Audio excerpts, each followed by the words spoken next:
শতটি বছর আমরা যে নির্বাচন এদেশে দেখিনি, তথাকথিত নির্বাচনের নামে যে পায়চারা হয়েছে, নিজেদের আখের গুছিয়েছে আওয়ামী ফ্যাসিস্ট শেখ হাসিনা। সারা বাংলাদেশ দেখেছে, সারা বিশ্ব বাকচিত্তে দেখেছে। ওই রকম আরেকটি নির্বাচন এদেশে মানুষ আশা করে না। ওইভাবে গণতন্ত্রকে নস্যাৎ করে এবং অর্থনীতিকে ভঙ্গুর করে বাংলাদেশকে যেভাবে ভঙ্গুর দশায় পরিণত করেছে, আমরা তা আর কখনো দেশে দেখতে চাই না।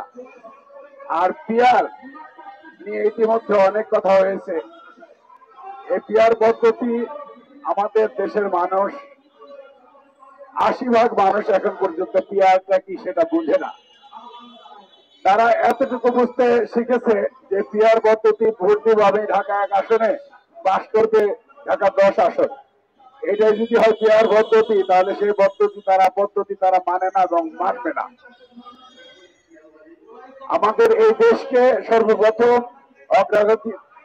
অগ্রাধিকার দিয়ে দেশটিকে বাঁচাতে হবে, গণতন্ত্রকে বাঁচাতে হবে। আর গণতন্ত্রকে বাঁচাতে হলে একটি সুষ্ঠু নির্বাচনের বিকল্প নেই। এই সুষ্ঠু নির্বাচনের আয়োজন যে কোনো মূল্য করতে হবে। গতকালকে আমাদের প্রিয় অত্যন্ত সম্মানিত ডক্টর মোহাম্মদ ইউনূস সাহেবকে যে আমি বক্তব্য দিতে শুনেছি, আমি সত্যিকার অর্থে তাকে আন্তরিকতার সাথে সাধুবাদ, ধন্যবাদ এবং শ্রদ্ধা জ্ঞাপন করছি।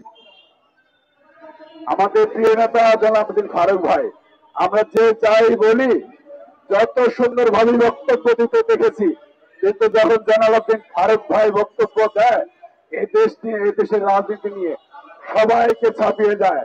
সেখানে আমার অহংকার। এই ফারুক ভাই বক্তব্য শোনার জন্য আমি অধীর আগ্রহে বসে থাকি। ফারুক ভাই আজকেও যথারীতি দিক নির্দেশনামূলক বক্তব্য দিবে আমাদের দেশ নিয়ে, গণতন্ত্র নিয়ে, নির্বাচন নিয়ে, এবং তারেক রহমান দেশে ফিরে এসে একটি সুষ্ঠু সুন্দর নির্বাচনে অংশগ্রহণ করবেন, সেই নির্দেশনা আমরা পাবো। আমি আর কিছু না বলে পরিশেষে